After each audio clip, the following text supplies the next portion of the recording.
merancang pembelajaran deep learning ya pada mapel geografi. Mudah-mudahan saya bisa selesai jam 11.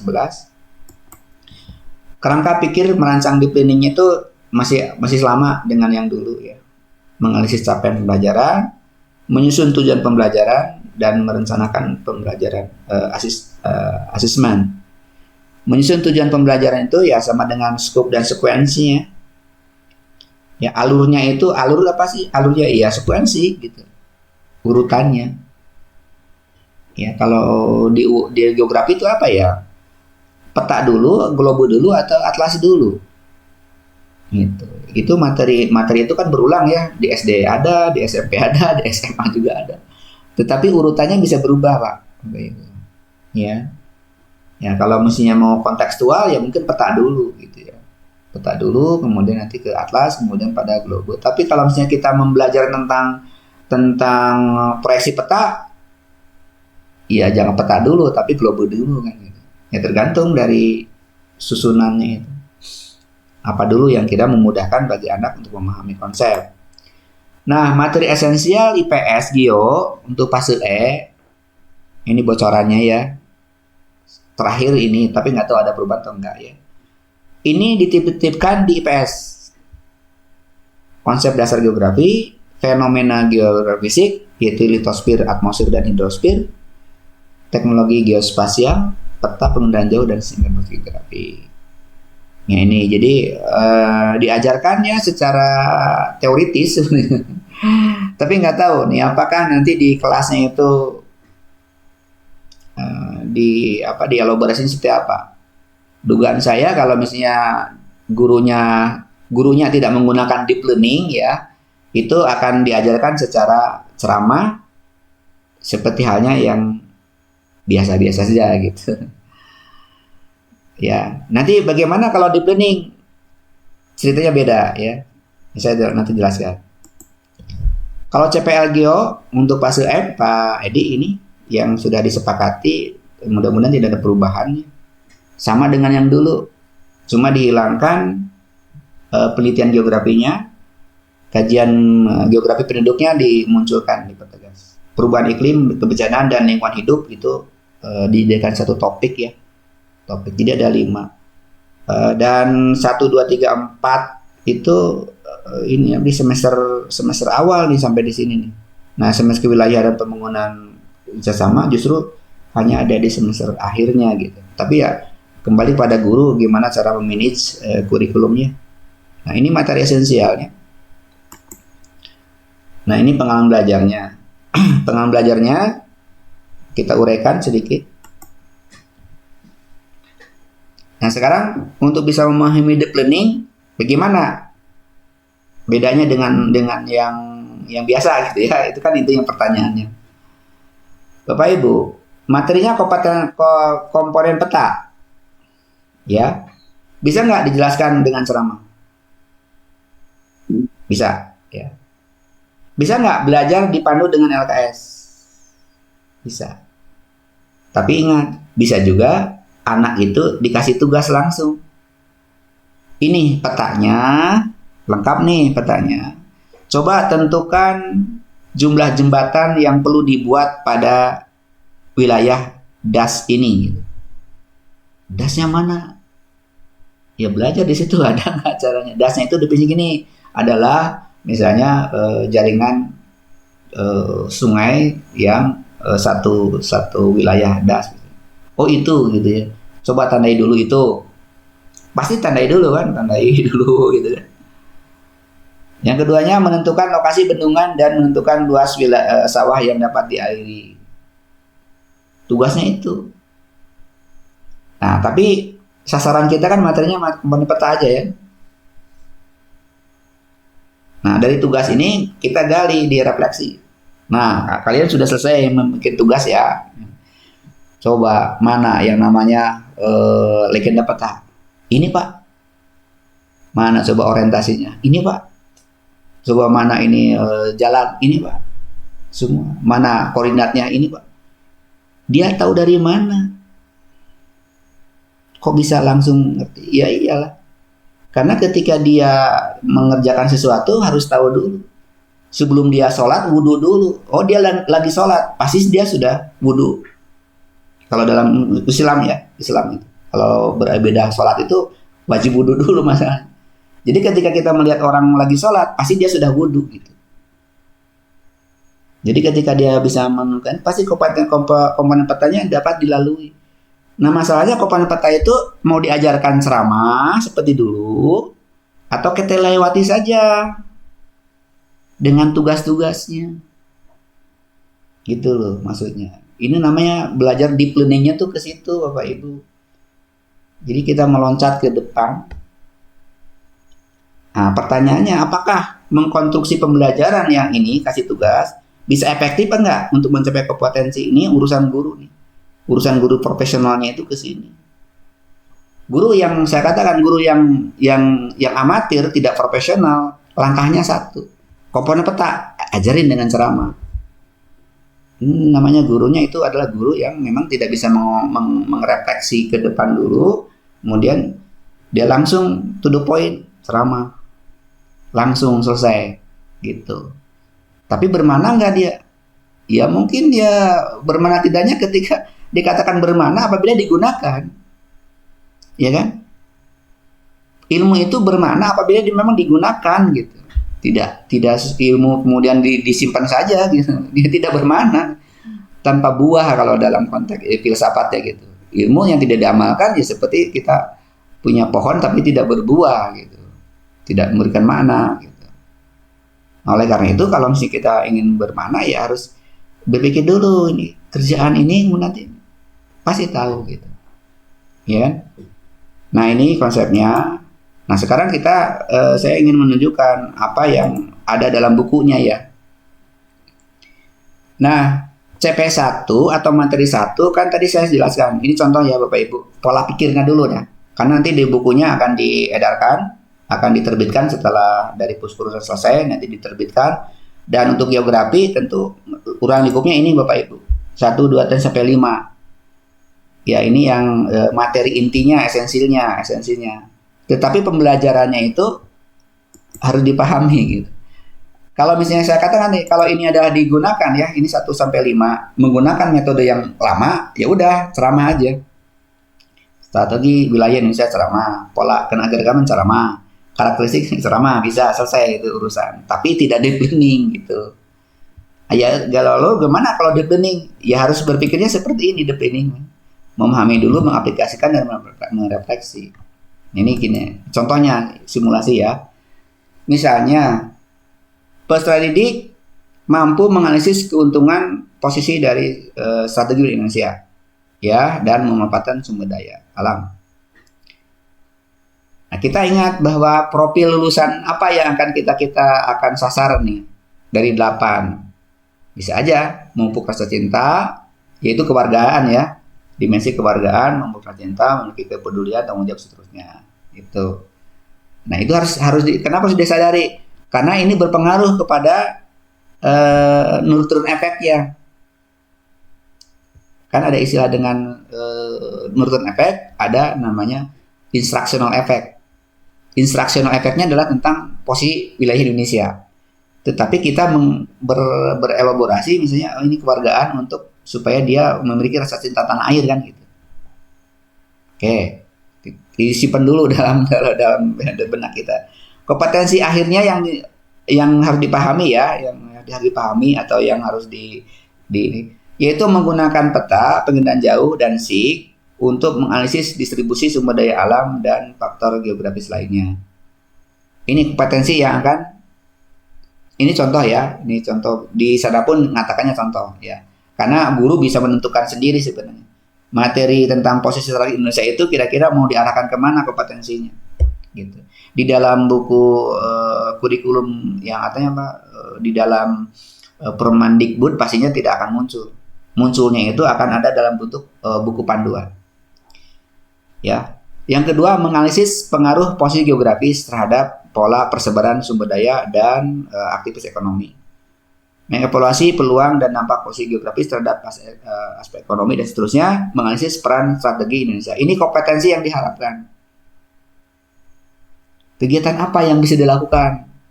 dengan pola ini kan gitu. Ini kan sama dengan kompetensi peta ya. Ini sama dengan kompetensi peta. Nah, akhirnya muncul seperti ini nanti cara bacanya.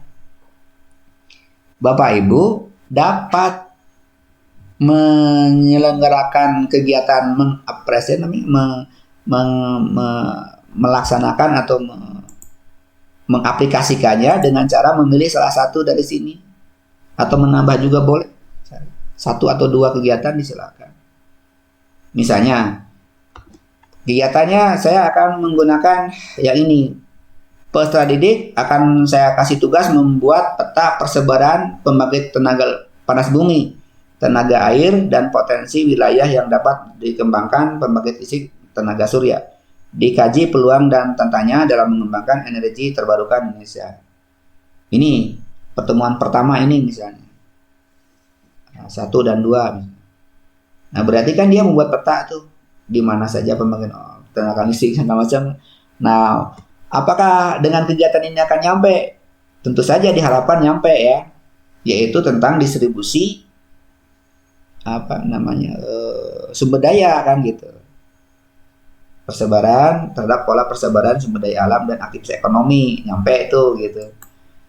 Nah, kemudian kegiatan berikutnya saya akan bikin peserta didik membahas pengaruh letak geografis terhadap perdagangan dunia dan ini membuat jalur pelayaran yang melewati perairan. Nah, tugasnya adalah ini. Ada artefaknya, membuat jalur pelayaran yang melewati segala macam. Didiskusikan gitu. Untung ruginya berada di jalur perdagangan dunia. Nah, tentu mereka akan berkembang, mereka akan bisa jawab, bisa akan mengasis apabila kembali dia belajar dulu nggak di rumah gitu. Kalau belajar dulu pasti nyampe gitu. Ya kan? Nah, ketika mereka selesai ini, nyampe nggak ke sini gitu? Mana bagian mana yang kira-kira sudah dipaham? Oh, ini Mas, dan seterusnya. Gitu Bapak Ibu cara berpikirnya itu memang begitu. Jadi dengan berbagai macam kegiatan kita ini diharapkan apa nih? Mau tidak mau mikirnya gini tuh. Kompetensinya apa dulu, kemudian kegiatannya apa. Ya.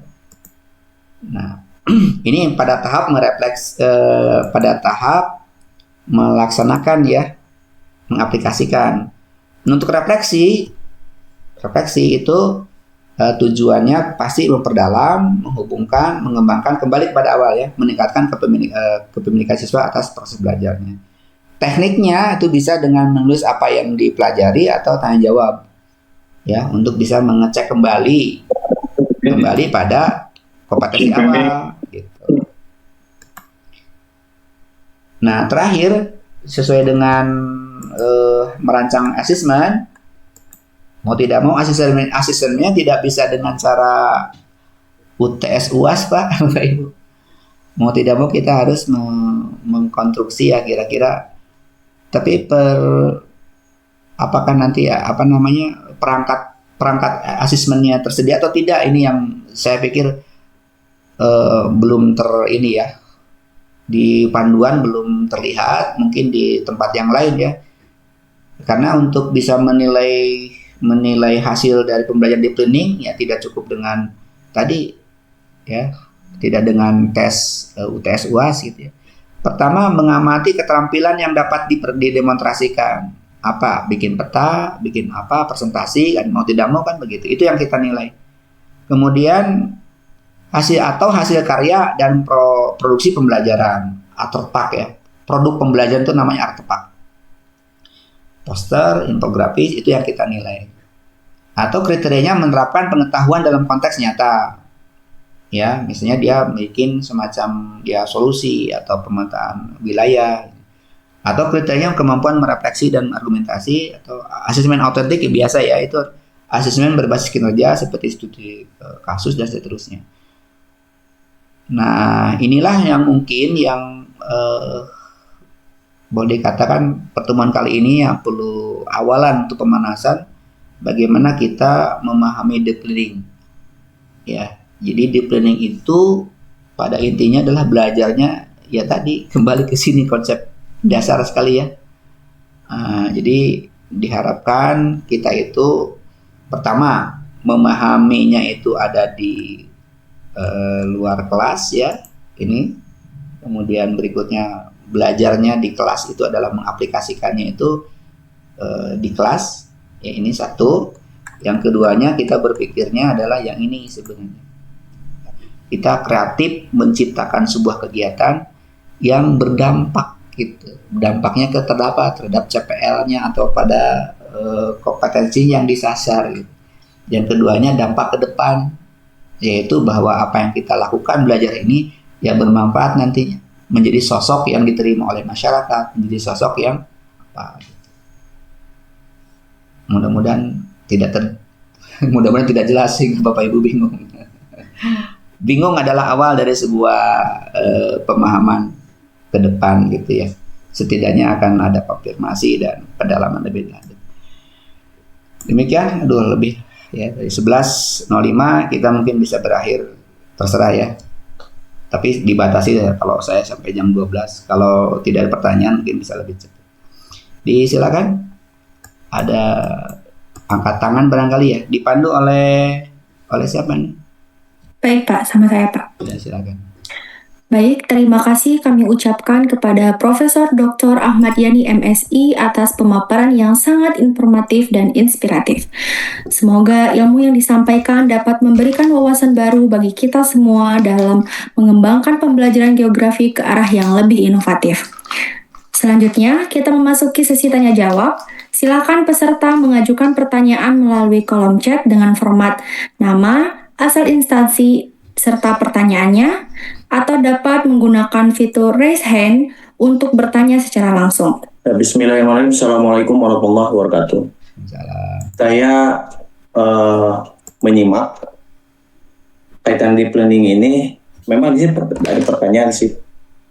Ciri kebermaknaan itu terjadi pada diri peserta didik atau murid saat pembelajaran. Kita pengalaman pribadi saja, kalau kita mendapat suatu pengetahuan baru dan connect dengan pikiran kita, rasanya kita senang, bermakna gitu belajar, karena kita mendapat sesuatu, ternyata apa yang sudah kita pikirkan ternyata sesuai, kan seperti itu. Nah, tadi saya berbicara, bukan memahami dari penjelasan, apakah saya salah menyimaknya atau gimana, bahwa deep learning itu bukan memahami kebermanfaatannya. Nah, di mana kira-kira titik temunya ini? Bahwa siswa mengalami kebermaknaan dalam pembelajaran, itu betul-betul dia merasakan kebermanfaatan dari suatu ilmu, kan harusnya seperti itu. Bahwa tidak sia-sia gitu dia belajar, kan gitu. Nah, saya diawali tadi bahwa dia belajar bermakna itu tatkala pengetahuan yang sudah dia miliki ternyata mampu dipahami dan koneksi dengan pengetahuan yang baru yang dia dapatkan kemudian, kan gitu. Itu barangkali Prof yang saya masih di sini bingung. Oke. Terima kasih. Assalamualaikum warahmatullahi wabarakatuh. Langsung dulu ya. Yang dipahami tadi itu lokusnya adalah bermakna dalam konteks meaningful learning. Kognitif Pak. Jadi kognitif. Jadi artinya memang pemahaman bermakna bahwa dia paham dari informasi baru, kemudian dia menambah wawasan gitu, menambah atau mungkin juga tidak menambah tapi juga mengubah konsep awal, itu masih lokusnya pada wilayah-wilayah kognitif gitu. Itu bermakna pemahaman kognitif. Tapi bermakna di dalam humanis tadi adalah ketika dia bermakna apa yang dia kerjakan, apa yang dipelajari itu memang sudah dipilih oleh gurunya supaya terkoneksi atau memang bermakna di masyarakat nanti ke depan. Misalnya cara mandi itu bermanfaat Pak di anak SD ya, SMP. Ya, kemudian cara peta, bukan hanya sekedar peta gitu maksud saya. Itu kan harus kita cari kira-kira yang terkoneksi. Lebih baik cara membaca peta di Google gitu, cara membaca peta langsung misalnya ini berapa di Google Map misalnya, Google ya bukan Google yang Google Earth, di Google Earth kan tinggal tampilkan aja gitu, ini ketinggiannya berapa, ini skalanya berapa, itu mungkin lebih bermakna Pak belajar kayak gituan. Itu membedakan antara halus, antara kasar, di asosiasinya apa, bisa deteksi ini adalah yang sederhana aja kan bisa kita akses ya. Nah itu jadi belajar tentang geografi itu jangan terlalu jauh dari kehidupan, langsung saja pada aspek yang. Nah itu juga bermakna namanya Pak. Jadi bermana itu ada dua muka. Yang pertama adalah ke wilayah ke kognitif. Tadi yang sudah dijelaskan oleh Pak Edi itu adalah kognitif. Nah sekarang bermana itu adalah kita agar mempelajari materi geografi itu yang kira-kira bisa untuk kehidupan dia, itu bermana. Apakah nanti untuk bekerja boleh atau untuk kehidupan sehari-hari aja bisa. Memilih tempat yang aman dari bencana itu bermakna, mencari tempat usaha itu bermakna, mencari jarak yang lebih cepat itu bermakna. Seperti itu Pak. Untuk bisa memprediksi ini hujan tidak, saya harus bawa payung atau tidak, itu juga bermakna. Ya, ini yang harus kita definisikan oleh kita Pak. Gitu. Bagus tuh pertanyaannya. Supaya terima kasih. Bisa membedakan ya bermaknanya apa. Iya. Yang lain Ibu Titin ya. Dari mana ini Bu Titin? Rihwatin. Silakan. Oke, mohon izin nih Bapak. Assalamualaikum warahmatullahi wabarakatuh. Dari mana Bu ya? Sebutkan. Saya perkenalkan, saya Bu Titin dari MA Anuriah Kota Malang.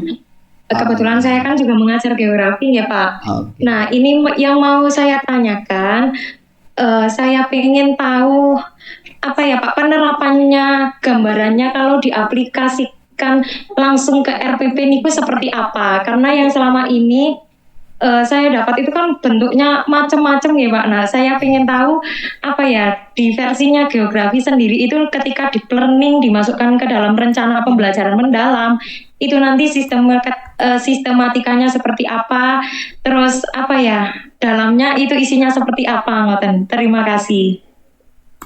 Oke, kasih saya. Nah kalau pastinya mungkin di ini ya, di nanti ketika sudah terbit ya. Tapi di buku panduan yang selama ini mungkin saya belum bisa share karena ini tidak boleh di-share terlebih dahulu. Seperti ini nanti bentuknya. Kira-kira ya. Ini kan masih draft, makanya tidak boleh di-share dulu. RPP-nya seperti ini, Bu. Jadi pertama identifikasi peta dan mata pelajaran, ini kesiapannya dihitung. Tapi opsional ini. Sebenarnya kalau format itu bisa macam-macam, jangan terkecoh dengan itu. Kalau saya menilai sebuah kreativitas dari guru atau calon guru di mahasiswa itu bukan pada aspek ininya, tapi pada aspek ketika mendesain ininya ya, pembelajarannya gitu. Nah di sininya Pak, saya lihat di sini, saya langsung bisa mendeteksi, wah ini kegiatannya menjenuhkan, bisa langsung. Oh ini kegiatannya tidak ramai nanti di kelas. Tidak bisa membagikan motivasi, itu bisa terdeteksi dari sini sebenarnya pada kegiatan pengalaman belajar. Sedangkan yang ini sebenarnya untuk administratif saja, supaya nanti pada waktu mengevaluasi, kemudian cara mengontrol kegiatan kita ya, mengkoneksikan secara keseluruhan konsep ya, seperti ini sebenarnya. Yang B-nya adalah ini materi dimensi ini nanti dicontreng katanya, ya mana kolaborasi ada 8. Ya dicontreng nanti sebagai ingat bahwa ini materi ini akan muncul. Desain pembelajarannya, capaian pembelajarannya operasional, kemudian lintas disiplinnya disebutkan, kemudian tujuan pembelajarannya apa, mampu menggunakan peta dan seterusnya, topiknya kutub pertumbuhan Indonesia, praktiknya apa gitu ya, kemitraannya ada enggak, tidak ada hubungan belajar. Nah apa itu desain pembelajaran? Ini sebenarnya mengambil pada lingkaran tadi Bu, lingkaran tadi itu semacam apa ya, dikaitkan kemitraan ada enggak. Kemudian pengalaman belajarnya awal kebayang nih disajikan peta wilayah, guru menjelaskan tentang kebijakan peta wilayah, guru memberikan informasi, tapi memahaminya intinya ini tahap memahaminya, itu kan diberi tugas untuk membaca referensi tentang apa gitu ya, kemudian menelaah, mengaplikasikannya begini. Ini tahap awal, tahap 2 ya. Kelas dibagi 5 kelompok, kemudian setiap kelompok membahas perbandingan antara perkembangan Kota Makassar dengan setiap kelompok membuat bahan tayang. Nah bahan tayang itu sebagai artefak. Kalau saya termasuk yang alirannya wajib ya. Jadi setiap belajar satu kali pertemuan tuh harus ada artefak, atau di akhir pertemuan ya satu semester kalau kami itu punya artefak yang bisa dijadikan sebagai bukti bahwa kita sudah belajar. Artefak tidak harus besar, satu lembar kertas tulisan anak itu adalah artefak. Anak bisa bikin peta, denah, itu artefak. Kemudian merefleksi, memandu, penutup. Nah, jadi satu kegiatan intinya itu harus ada 3, Bu. Memahami, muncul, tahapnya, kemudian mengaplikasikan, dan merefleksi. Penutup, setelah itu asesmennya seperti apa, udah. Jadi hanya itu aja yang intinya kan, tidak ada banyak hal yang ya mudah-mudahan nanti kalau sudah terbit kita elaborasi lagi. Mungkin juga mahasiswa kalau mau berminat, Anda punya kreativitas, silakan untuk membuat lagi Zoom ya, kita undang kembali bagaimana cara praktik menyusun RPP versi deep learning. Tapi bukan sekarang tentunya karena waktunya ya. Terima kasih Ibu Titin. Disilakan Ibu. Terima kasih Bapak, terima kasih banyak informasinya. Baik. Mau nambah pertanyaan lagi boleh Bapak? Boleh. Pak Mujahidin ini ada tuh. Oke, silakan dulu disambung dulu Bu Titin ya, silakan. Iya. Apa namanya? Kan kalau di kurikulum sebelumnya itu kan kita di tiap pembelajaran itu kan ada namanya model dan metode pembelajaran ya. Nah, itu kan tiap kita buat perencanaan pembelajaran itu sintaksnya mesti ditulis. Nah, apakah di deep learning ini kita masih tetap pakai itu dengan masih tetap menulis sintaks dari model dan metode pembelajaran yang kita pakai? Seperti itu. Terima kasih Bapak. Iya, ini 2 aliran nih. Ada yang aliran ribet dan aliran yang sederhana. Bentuk yang kami tampilkan tadi itu adalah bentuk yang sederhana saja, tidak menyebutkan apa gitu ya. Karena gini, ini hanya analisis ya, bukan sebuah pernyataan yang memang resmi, tidak. Ini analisis saya saja. Jadi ketika kita mengalami proses transisi dari scientific learning itu sebenarnya tidak ada konsep model pembelajaran yang resmi. Secara internasional tuh nggak ada sebenarnya yang namanya scientific model pembelajaran, itu nggak ada. Yang ada adalah inquiry atau discovery learning, problem based learning, ada project based learning. Maka ketika kita menelaah Permendikbud terkait dengan proses, maka dia ambigu bahasanya. Yaitu dia ngomongnya gini, bahwa gunakan scientific bisa memilih discovery learning, problem based learning atau project based learning. Jadi pertanyaannya, yang mana sebenarnya yang disebut dengan scientific learning itu nggak ada. Dia tuh hanya sebuah istilah yang ketika dirunut kepada model maka muncullah 3 model tadi, discovery, problem, dan project. Tetapi ketika ditanya lagi, lalu bagaimana yang wujudnya saintifik adalah rangkuman. Apa rangkumannya? 5M. Itu sintaknya seperti itu. Ketika dikonfirmasi lagi, apakah 5M ini sudah terkonfirmasi sebagai sebuah model pembelajaran yang memang hasil studi ilmiah? Nggak ada. Gitulah maksudnya. Paham gue sampai sini ya. Nah, berikutnya setelah itu muncul model-model itu sudah merebak, dipahami oleh guru-guru semua gitu ya. Kemudian muncul deep learning. Di dalam studi psikologis, orang yang mengambil kebijakan yang frontal itu akan banyak ditolak. Oke. Nah, deep learning itu semacam jadi seperti itu, bunglon. Seperti bunglon. Bunglon itu gimana? Pada waktu merefleksi, pada waktu melaksanakan tahap 3 dalam deep learning, yaitu melaksanakan tadi ya, atau bisa sebut, kalau saya sering lupa namanya.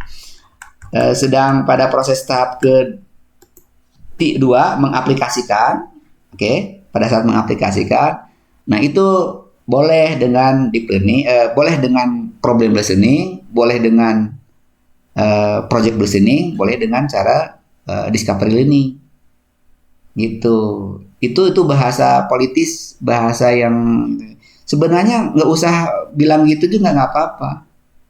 Udah aja kita tetapkan dengan berani saja bahwa deep learning itu 3 langkah doang. Memahami, mengaplikasikan, merefleksi. Nggak usah ada sintak-sintak lain, subsintak dari deep learning. Itu membingungkan guru menurut saya. Gitu ya. Tetapi mohon maaf Bu, teman-teman yang lain pasti akan ada memperkenalkan, boleh memilih yang ini untuk deep learning. Jadi maksudnya gini, kita boleh menggunakan problem based learning loh. Itu pun deep learning.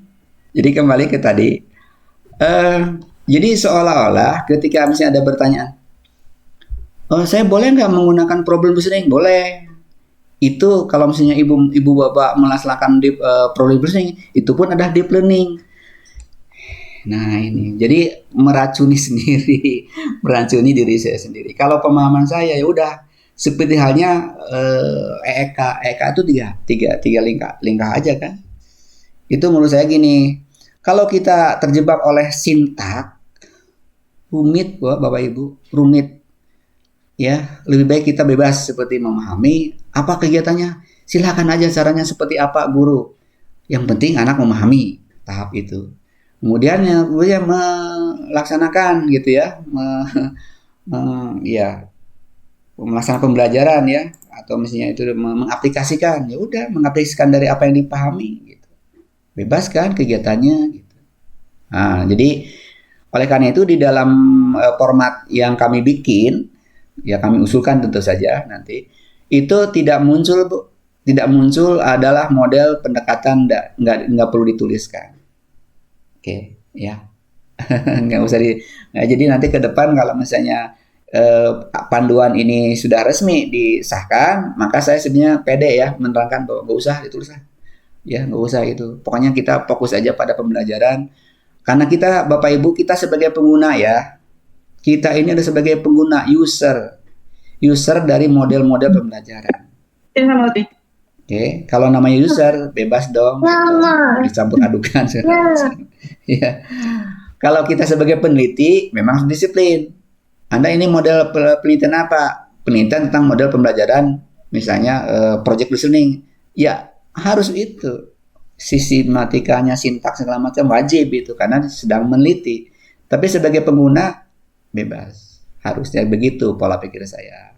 Dan deep learning bagi saya dengan pola ya memahami, mengaplikasikan dan merefleksi itu memberi kebebasan pada guru untuk belajar lebih ya tadi menyenangkan segala macam gitu.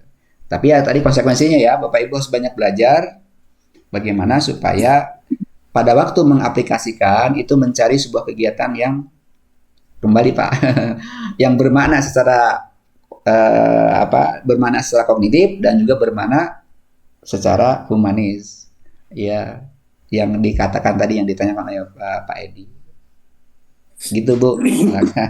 Nantilah kita sambung lagi ya. Disilakan Pak Agus Mujahidin. Siap, mau izin moderator. Baik, silakan. Baik, assalamualaikum warahmatullahi wabarakatuh, Prof. Ya, siap. Alhamdulillah bisa ketemu lagi. Iya, tapi belum ketemu secara langsung kan? Oke, Prof. Ya. Terima kasih banyak ide dan inspirasi yang tadi Pak Prof sudah sampaikan dan juga termasuk dari penanya teman-teman sekalian. Dan saya pribadi ini Prof mohon saran dan koreksi juga nanti ini. Iya. Seringkali saya mengalami kendala keterbatasan waktu begitu Prof. Iya.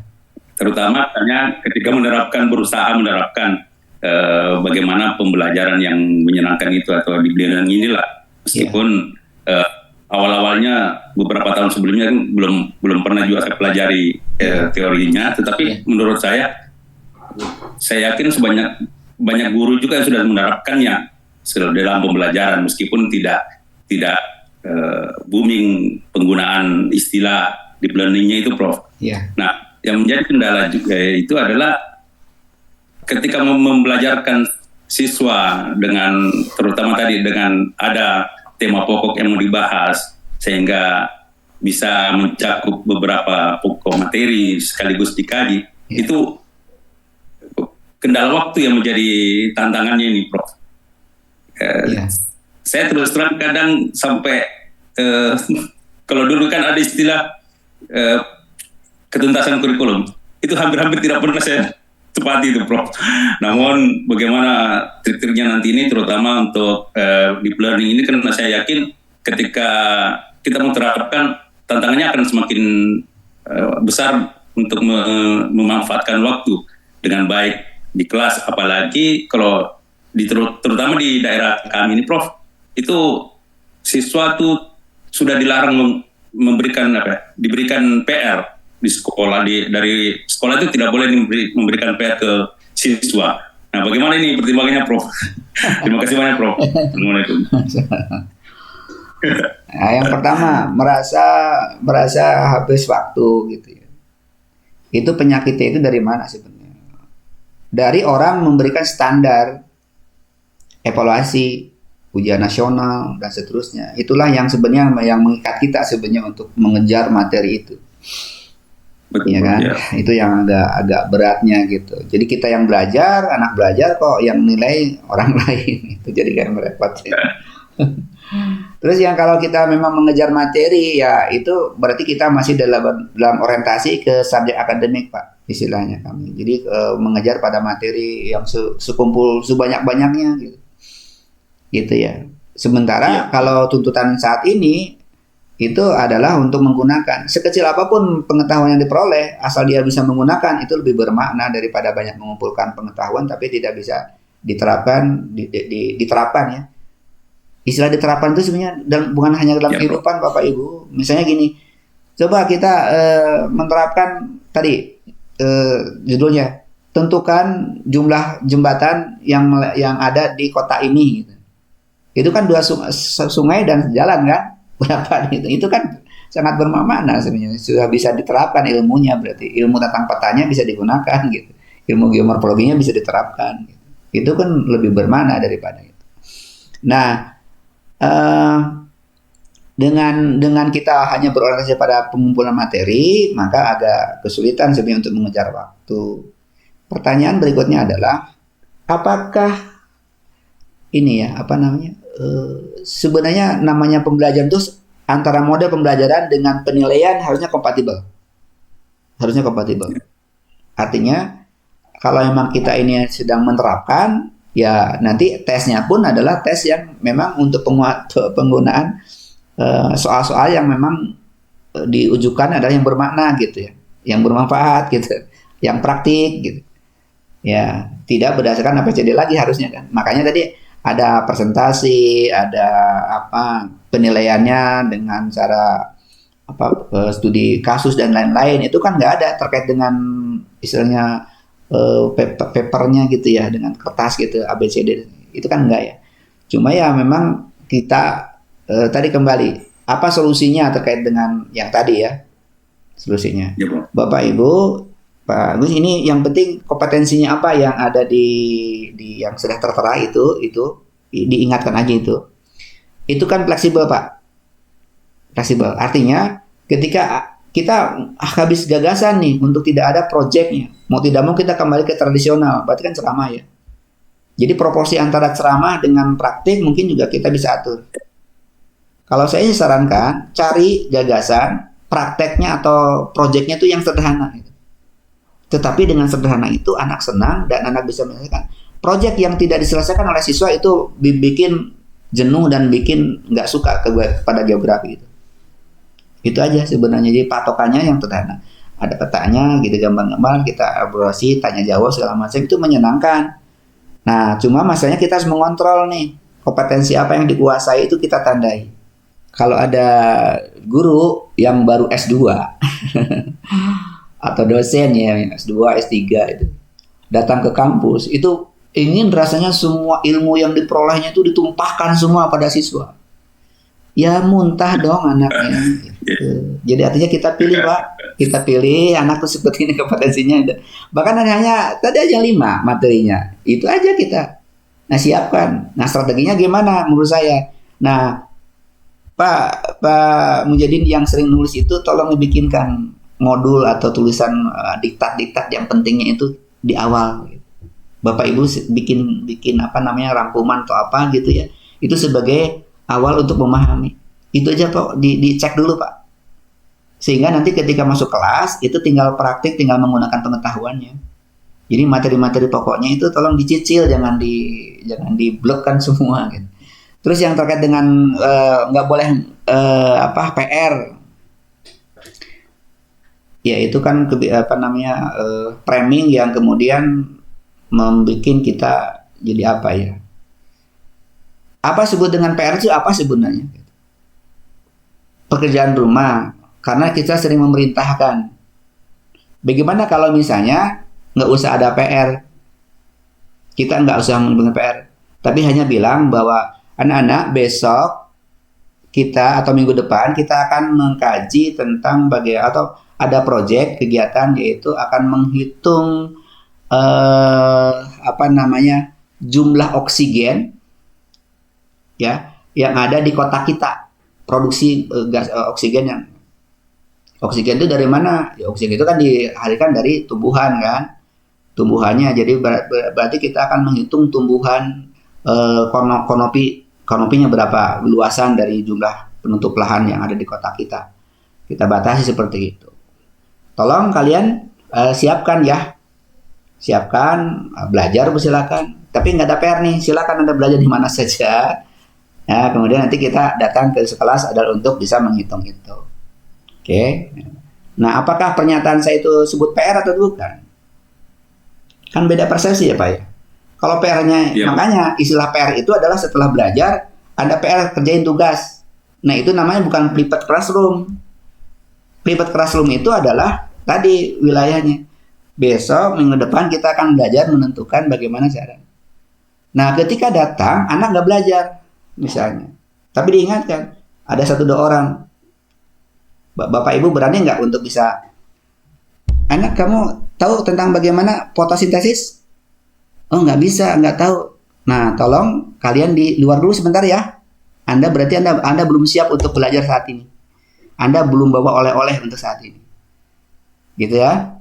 Ini tanya semua, oh saya tahu, anak belajar semua, yuk kita belajar. Nah yang tadi suruh keluar, Anda belajar dulu di luar. Anda belum layak untuk menggunakan karena belum Anda kosong. Nah, 1 kali pertemuan pertama itu efek jerahnya kira-kira muncul nggak nih? Mudah-mudahan muncul nih. Jadi minggu depannya lagi kalau ada tugas mau mengerjakan, dia belajar dulu dari rumahnya. Nah itu. Jadi tentang tanda efek jerah, gini ilustrasinya efek jerah. Nggak tahu kalau Pak Edi pernah mengalami nggak ya? Saya itu pernah mengalami. Karena saya dengan Pak Edi satu ini. Dulu itu waktu saya ini ilustrasi aja ya, ngobrol. Ada dosen, profesor, guru besar ya gitu, dan sekarang almarhum, semoga Allah mengampuni dan baik di sisinya. Beliau itu sangat baik ya. Cuma ini ilustrasi bagaimana saya ingin menyampaikan bagaimana metode beliau yang efektif sekali untuk bisa mengkondisikan kelas. Pada pertemuan pertama ya, itu selalu ada jadi korban. Efek jerahnya ya, satu jadi korban.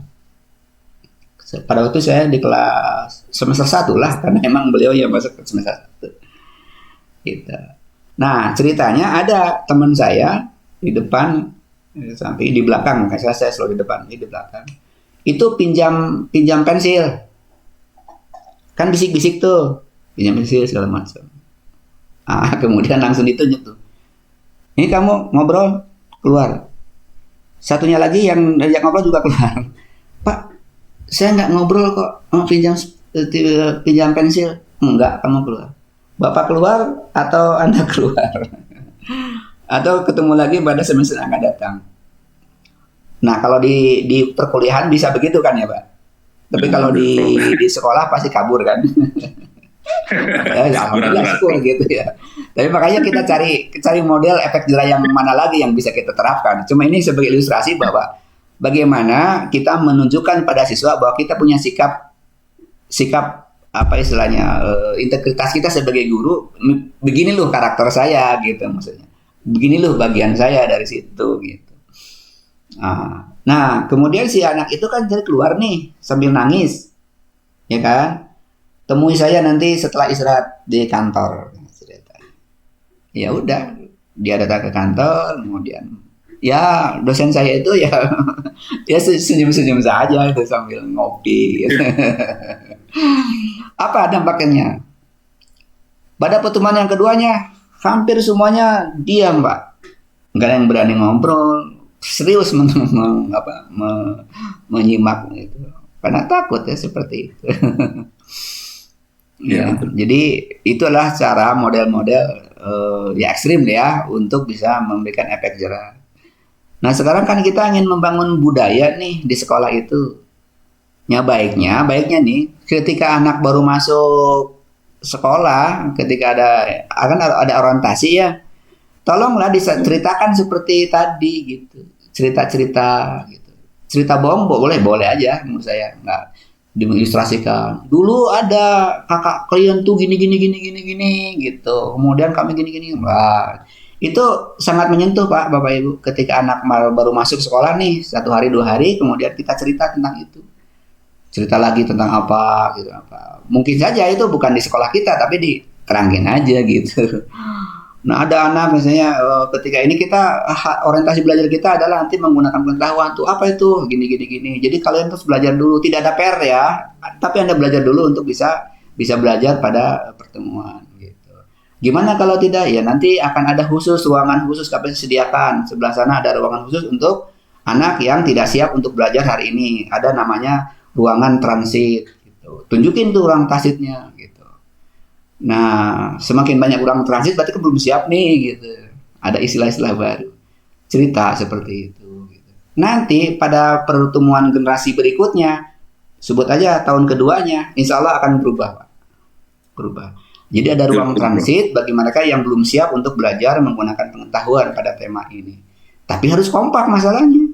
Tidak cukup kalau misalnya kita hanya guru geografi yang menerapkan seperti itu, nanti dibenci sama siswa, ya kan? Kayak yang lainnya sama ibu-ibunya enggak sih. Ya makanya harus kebijakan atau leadership dari kepala sekolah, dari wakil sekolah bagian kurikulum yang memang harus kompak gitu. Kita mau menggunakan deep learning atau enggak gitu. Ya bagi saya namanya deep learning adalah pivot classroom. Kenapa Pak? 3 siklus tadi memahami, mengaplikasikan dan merefleksi itu tidak cukup waktunya kalau dilakukan 3-3-nya di kelas.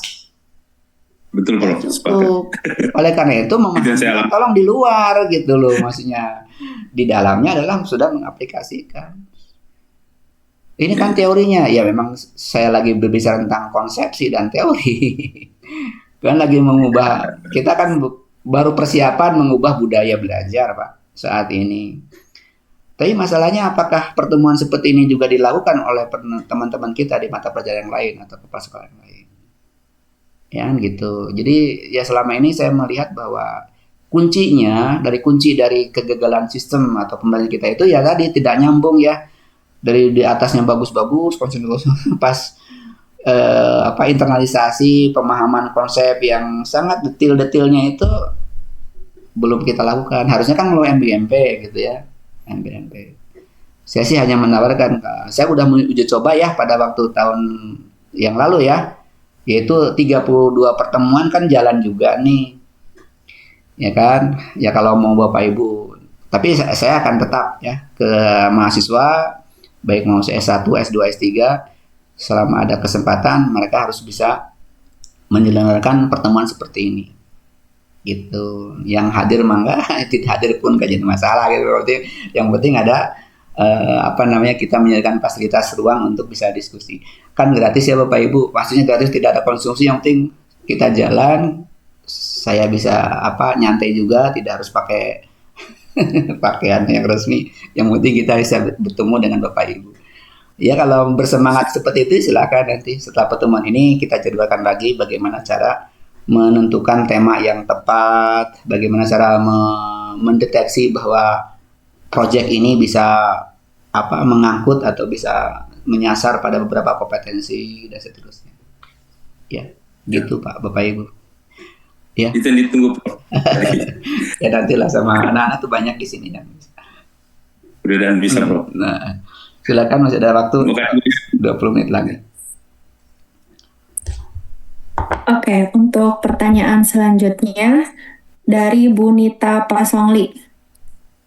Assalamualaikum, izin bertanya terkait dengan 3 elemen penting dalam deep learning, yaitu kesadaran, bermakna, dan menyenangkan. Terkait dengan ini, menurut Prof, ketiga elemen ini apakah sistematis dalam pembelajaran atau boleh saja tidak Bukan. Kesadaran itu prinsip ya, Bu. Itu prinsip. Itu tidak bentuk sintak. Tidak harus sistematis, enggak. Itu tidak. Itu sesuatu yang harus sistematis itu adalah yang pengalaman belajarnya, yaitu memahami, mengaplikasikan, dan merefleksi. Nah, itu biasanya satu kesatuan di dalam proses belajar. Bisa lama bisa singkat, bisa ya. Jadi kegiatan siklus itu bisa siklus yang panjang atau siklus yang pendek itu bisa. Tapi yang dimaksud dengan kesadaran, bermakna, dan menyenangkan itu bukan pengalaman belajar, tapi prinsipnya. Ya, kalau namanya prinsipnya bisa disebutkan mana dulu. Ingin menyenangkan dulu boleh, ingin bermakna juga boleh, ya silakan itu. Hanya sebutan ini, bukan sebuah. Itu ya, Bu, supaya tidak miskonsepsi ya. Kemudian dari Pak Riki itu. Dari Pak Riki, Bismillah, Assalamualaikum. Mohon izin bertanya, Prof, bagaimana peluang kolaborasi antara dosen geografi di perguruan tinggi dan guru-guru SMA untuk mengembangkan konten pembelajaran berbasis deep learning yang konseptual dan berbasis lokal? Terima kasih. Ya, gimana semangatnya Pak Riki? Selama ini saya dengan Pak Riki, ya khususnya di UPI itu sudah terbuka Bapak Ibu ya untuk bisa, bahkan kita ketika punya dana kita juga bisa menyelenggarakan pengabdian masyarakat dan seterusnya, gitu ya Bapak Ibu. Jadi kalau misalnya berpulang ini ya kemungkinannya gini Pak Riki, ya kita bikin jadwal. Kalau saya sih sukanya dengan per paket ya, paket. Misalnya dari paket 10 kali pertemuan gitu ya. Kemudian kita jadwalkan Nah, kalau ini berselis lokal berarti ya kita cari titik temunya aja, barangkali kan tidak yang namanya DAS di Bandung sama juga dengan DAS di Sulawesi kan ya. Itu yang seperti itu maksudnya. Ya tinggal namanya aja, nama sungainya aja mungkin berbeda gitu, tapi kan pola pikir atau caranya sama aja gitu. Geografi tidak terlalu ini. Khususnya yang fisik ya, fisik. Peluangnya silakan aja.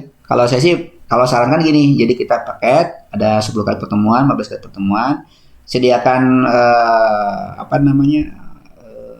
sertifikatnya Pak, supaya bisa digunakan ya, bisa digunakan untuk apalah, ada kenaikan pangkat atau apa gitu, sebagai portofolio gitu. Nah kemudian kita isi ya, untuk pematerinya ya cari yang mau beramal. Gitu, banyak kok ya. Jadi yang seperti itu tidak harus ada hitung-hitungan, yang penting kita bisa nyambung gitu. Ya kalau memang saya nggak bersedia untuk, ya udah nggak usah ngisi gitu. Tapi kalau saya dengan Pak Riki bisa ya, untuk bisa. Silakan aja nanti direkonstruksi. Kalau bisa sih gini Pak Riki ya, untuk mahasiswa nih. Untuk angkatan 2024 S1 itu sebenarnya memiliki manfaat juga. Anda bikin kepanitiaan, kemudian diesakan oleh ketua prodi, oleh Pak Iwan misalnya. Nah, sebagai panitia seminar atau pelatihan berseri lah gitu ya, tentang apa gitu. Nah, itu sertifikat Anda itu bisa di-upload ya di aplikasi namanya Student UPI Edu. Di bagian prestasi itu bagian sebagai kepanitiaan. Itu poinnya yang lumayan mungkin ya. Karena untuk angkatan 2024 Anda punya kewajiban untuk persyaratan kelulusan.